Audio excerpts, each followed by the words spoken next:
I was growing up, right, my dad taught me you can fix any technical issue by smacking it.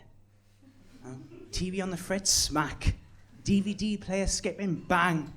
Son diagnosed dyslexic, smock. I live here with my girlfriend and her parents, and I'm asthmatic, which makes a sneaky wank difficult since you hear me coming a mile away. This. I used to keep it traditional and jerk into tissues, but then I got lazy and then I started to sexually assault single socks. Oh, don't knock it. It's environmentally friendly. I have managed to lower my carbon footprint, though my footprint is stickier. But there is nothing worse though than forgetting to hide a sock after use and then coming home to find out that someone has popped it in the wash. One day I came home and my girlfriend's mother confronted me. She said, "James, I found another crusty sock. Have you tried lotion? Your feet must be terribly dry." If you can't tell, I'm from the UK, and as a British person, I basically, because of Brexit, I have two options, right? I can either stay in the UK and live with fear, hate, and Boris Johnson's haircut, or I can move to Estonia and live in a country which has the most female supermodels per capita. I think I'll take my chances here. Though I gotta say though, like being an immigrant makes me a failure in my family. I was speaking to my dad over Christmas, right, and I had to work, and he asked me, he said, "James, why don't you do it the proper British way and get the Albanians to do it?" It broke my heart to have to tell him they're in Estonia. I am the Albanian. My mother cried for nearly an hour when she found out that my manager is a Romanian. The thing is, though, their casual racism has rubbed off on me, which makes it really difficult to check yourself in a country full of Aryans. Like, I have ordered food and the walk driver's come to the door and I've looked him right in the face and thought, look at him, coming over here, stealing our job. Wait a minute. I took the food off him, slammed the door, and I turned to my missus. I was like, I bet he doesn't even speak Estonian. And she was like, oh, you want to learn how to speak Estonian? And I was like, fuck no. I can't even roll my R's. And she was just like, oh, it's easy, you just put your tongue behind your teeth. But stuff like this only serves to enrage me. Because what do you fucking mean? My tongue is always behind my teeth. And at this point, a load of Estonians have surrounded the flat because they can hear a dirty immigrant screaming in foreign and making one of the locals cry. I am basically a walking advertisement for ECRA. So out of curiosity, do we have any foreigners here tonight? Ooh. You looked away. I got you. I saw you. Let me ask you a question, and be totally honest, right? Because I hate all the cheese. How much do you just hate Estonia? Just fucking hate it. Like, the first 10 minutes was fine, but on the 11th minute, you really do have to stop and say, listen, Estonia, we get it. You invented Skype. Now stop fucking going on about it. Like, as a British person, right, you don't hear me boasting about the fact that we invented the extermination camp.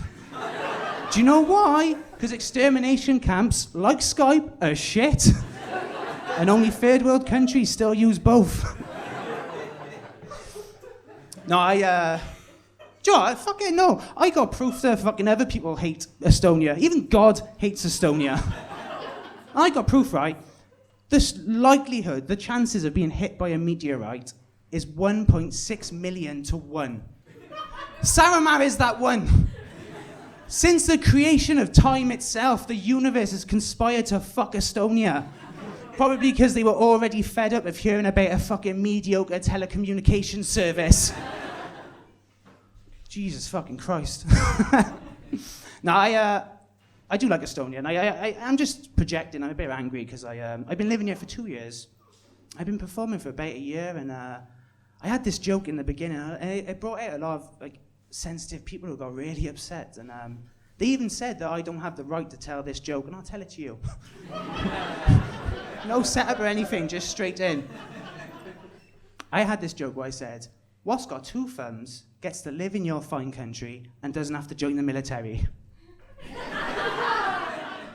And then I said, what does your military training even consist of? Sitting on the Russian border and praying, please, Lord, not today.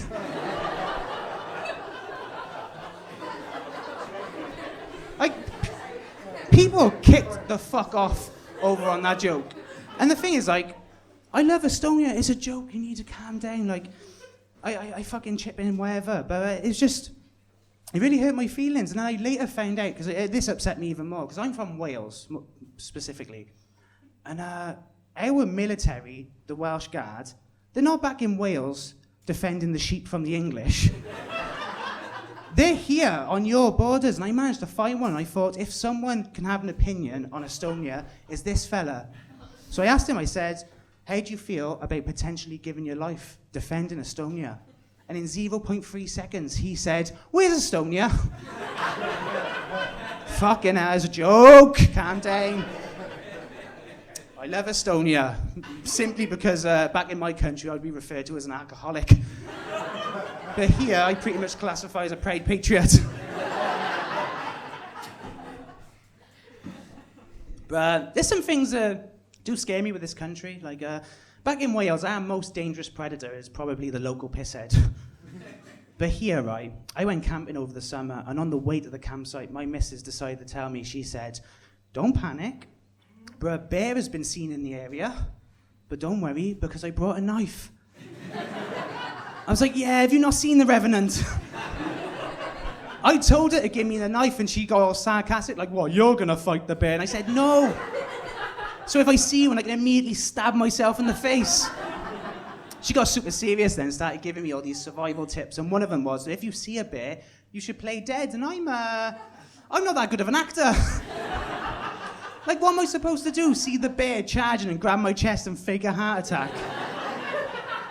And what's the bear supposed to do? Suddenly change his mind and grow concerned about my well-being? Fucking grr, oh my God. Are you okay? Just relax, I'll fetch an ambulance. Though I was thinking about if it's between being mauled to death by a bear, it doesn't seem that bad when the alternative is just a night in a tent just making small talk with the missus. Like, have we got any couples here tonight? You fucking pussy. Who said yes? You fucking legend, mate. Right. Look, I'm not going to put you on the spot, because I know you love it a bit. You fucking... But be honest now, be honest. The moment she talks, do you just feel this lump in your soul? It's like, oh, what the fuck does she want? Well, you're a better man than me then, because I do. The only reason my missus ever talks to me is never for a conversation or to tell me a funny fat joke. It's just to kick the fuck off. So, and she did it to me quite recently, right? Actually, no, I'll tell you what. I'll tell you the scariest thing you boys will ever hear in your entire life, right? The scariest thing you'll ever hear in your life is when your missus asks you, do you know what day tomorrow is? Mate, it could be fucking anything. And God forbid you get it wrong. It could be a birthday, a public holiday, a fucking shitty story she told you 2 years ago about if she bought her favourite dress. Oh my God, I can't believe you can't remember. Every time she does it now, I start acting like a psychic and start cold reading like I'm speaking to the dead, just like, I'm getting a Valentine's Day, Estonian independence, fucking Bob Marley's birthday, I don't know, nothing. The thing is, right, she should know I'm bad with dates. We've been together for about 75 years. And it's not like I only do it to her either. Quite recently, I forgot my nephew's birthday. And my brother called me up and he said, James, I cannot believe you forgot my son's birthday. Really? It's not that unbelievable. They're surviving a plane crash now, that's unbelievable. The thing is, I got shit memory, right? I need my dates to be a bit more catchy, you know, like 9/11. Perfect! 9/11's right there on the tin. It tells you exactly when it happened. I will never forget that 9/11 happened on the 9th of November.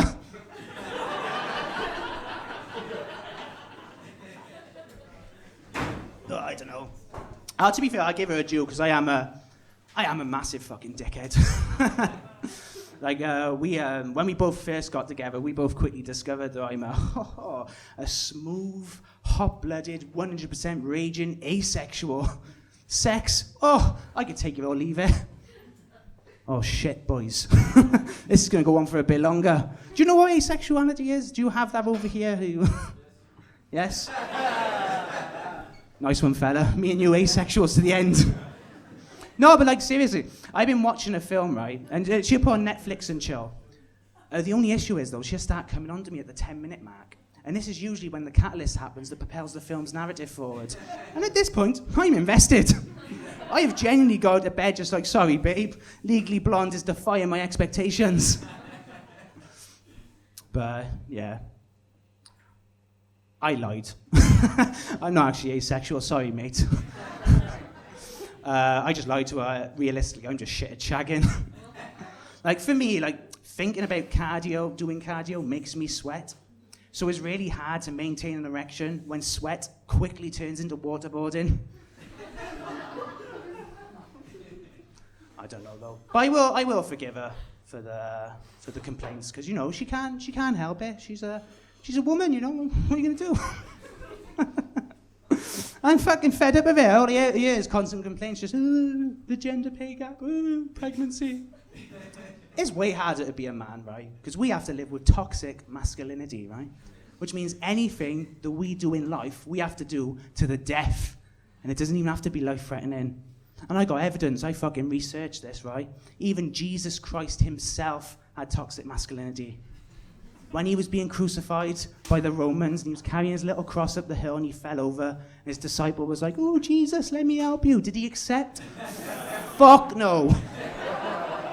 He grabbed that disciple by the scruff of his collar and pulled him in and explained his suffering against the greatness of another manly man. He said, "Listen here, my child, ask yourself this question.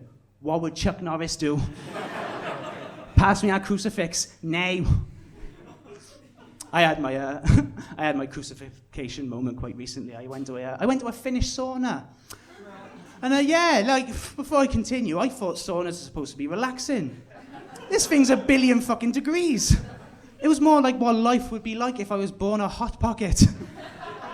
So I walk in, right, and immediately I melt in like the Wicked Witch of the East.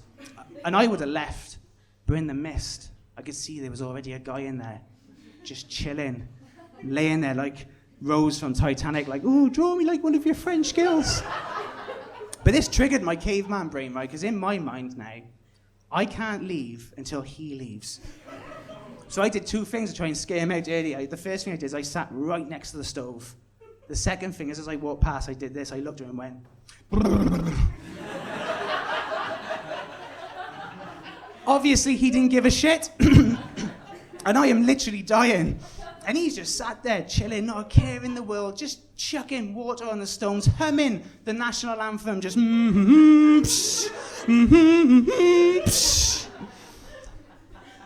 I'm right next to the fucking stove. My eyebrows are falling off my face.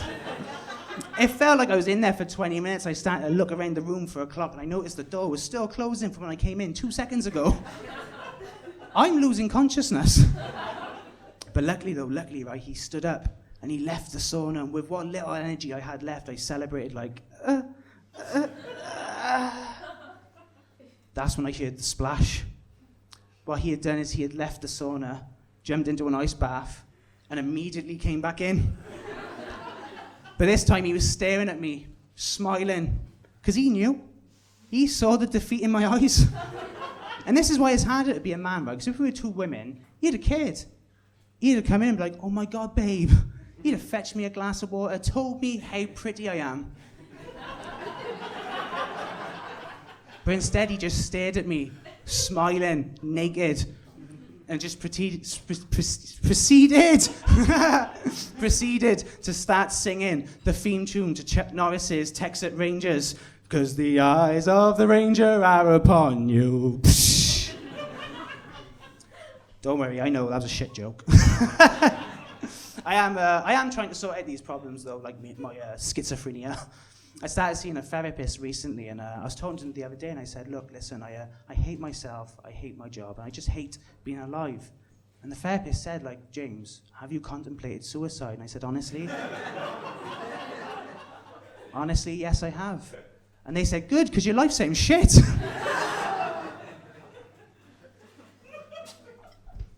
I don't know.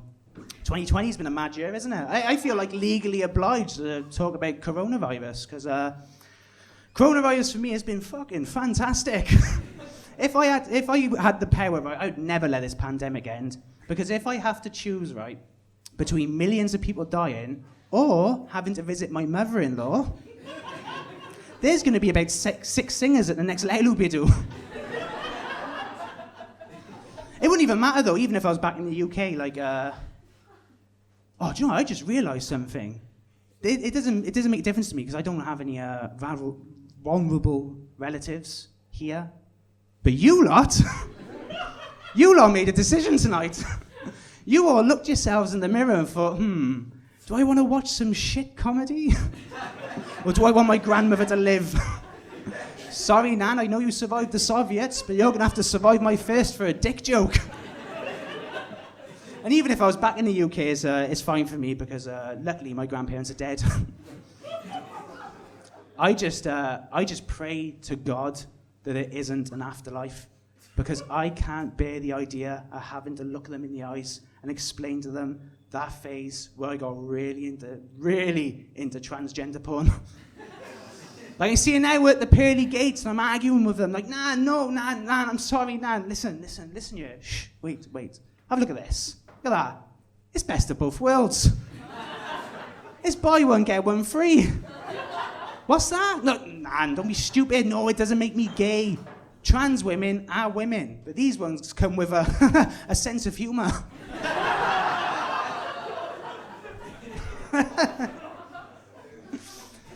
Another thing I did during the pandemic was I shaved all my hair off and I went bald. And with the whole Black Lives Matter movement happening, I apparently picked the perfect time to start looking like a neo-Nazi. Mate, it was fantastic. I was walking down the street, people were giving me plenty of space. And with coronavirus, if they got too close, I just chucked in a little... But I will say, though, the only issue was that now racist fucking dickheads thought I was a racist fucking dickhead. And girls, I now know what it's like to be hit on by a guy with zero game. Like, I looked around the room and accidentally made eye contact with one, trying to get my attention, just like... And then he shuffled on over, pulled out a cigarette, trying to look cool, just... What's a neo-Nazi like you doing in a place like this? Then I had to say to him, I had to make up some bullshit, just like, oh no! Oh shit, I left my fucking oven on. Where was I at? Oh yeah, I had to make some fucking bullshit, just like, oh no, I'm already affiliated with another political party and it's getting quite serious. And you watch him quickly drop that Mr. Nice fascist act. Like, you fucking dick tease, I'd never commit eugenics with you. But, no, I need to start wrapping up. My 20 minutes are nearly up. But before I do, I have had the pleasure of meeting Ekra. And I'd like to give him like a nice piece of advice. If you really, really want to get rid of us immigrants, at the airport, you should just pop on one of your depressing films. I've been trying to integrate with you, by watching your movies, and I started off with Sugus Bal. It was all right, though there was a scene where like Davy Elmer's walking around with his real life rock hard cock at full mast, and I was just too paranoid he was going to poke someone's eye out. So I thought I'd try a comedy. I typed in Estonian comedies on Google, and Google just sort of went. I learned something though. I learned that your filmmakers, right? They're funny when they're not trying to be. So I watched that Truth and Justice, and the funniest scene in that, by far, is when the children die. Bear with me. The scene opens. A mother is embracing her dying child. Already you know it's going to be a bit of classic Estonian entertainment. And slowly the camera reveals about 17 other kids, 2 of which are also deathly ill. But honestly, there was just too many to even care that some were dying. it just made me realise what it must be like to be a parent in those times, coming home like, oh, who's dead now? I used to watch this TV show called 6 Feet Under, and the theme of the entire show is death, and they had this nice little idea about dealing with the death of a child, describing how horrible it is. And they said if a parent dies, you become an orphan. If a partner dies, you become a widow. But there's nothing to describe the horror of losing a child. But realistically, who cares? Back in the day, you were expected to lose a few. It was so common, the funeral service was probably a part of the foreplay. The thing is, like, even if you did lose a child to, let's say, pneumonia, it's not like you go down the pub and complain about it. Everyone would just be like, pneumonia? What a pussy! I lost 2 generations simply because they couldn't stop shitting. Fucking hell, your films have ruined me. But it made me realise something, though. It taught me a valuable lesson, actually, about Estonia. It made me realise that if a parent's dead, you're an orphan. If a partner's dead, you're a widow. If you're dead inside, congratulations, you are fully integrated into Estonia. Thank you very much, gang. Enjoy the rest of your night.